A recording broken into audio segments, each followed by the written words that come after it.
swarte lyne konstrueer. Eers soek ons die middelpunt tussen hierdie twee, tussen AB, daar is ons hy G, tussen AC, daar is ons hy H, en tussen BC, daar is ons hy J.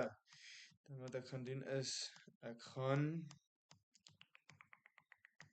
segment vat en die middelpunt met die teenoorgestelde hoek vasmaak. Dan hierdie punt wat ons kry is die snypunt en die snypunt gaan ons noem